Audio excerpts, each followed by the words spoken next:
Big பாஸோட இன்றைய நாளுக்கான இரண்டாவது ப்ரோமோவில் நம்ம விக்ரம் விஜே பார்வதி கிட்ட விசாரணை பண்றாப்புல. ஏன்னா அரோரா வந்து விஜே பார்வதி மேல வழக்கு தொடுத்திருக்காங்க இல்லையா.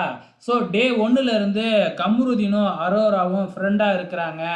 அப்ப நீங்க கம்ருதீனை ஒரு மாதிரியா பார்த்துருக்கீங்க அப்படின்னு விக்ரம் சொன்ன உடனே, நீங்க எப்படி ஒரு பொம்பளைய பார்த்து இப்படி சொல்லலாம் அப்படிங்கிற மாதிரி விஜே பார்வதி அப்படியே விக்ரம் மேல ஒரு பழிய தூக்கி போட, அது மிகப்பெரிய பிரச்சனை மாதிரி கொண்டு போய்கிட்டு இருக்கீங்க.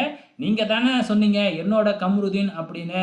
அப்படி அந்த அர்த்தத்துல தான் நான் அப்படி சொன்னேன் அப்படிங்கிற மாதிரி சொல்ல, ஆமா விஜே பார்வதி வந்து பார்த்தீங்கன்னா என்ன சொல்லியிருக்கிறாங்க, என்னோட கம்ருதீன் அப்படின்னு சொன்னாங்க இல்லையா.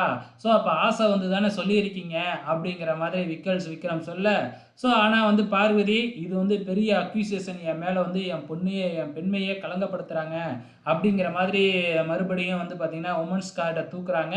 ஸோ இதுக்கு என்ன பதில் வரப்போகுது அப்படிங்கிறது தான் தெரியல. ஸோ இந்த சீசனில் யாரையாச்சும் ஒருத்தவங்களை சப்போர்ட் பண்ணலாம் அப்படின்னு பார்த்தா யாரையுமே சப்போர்ட் பண்ண முடியல.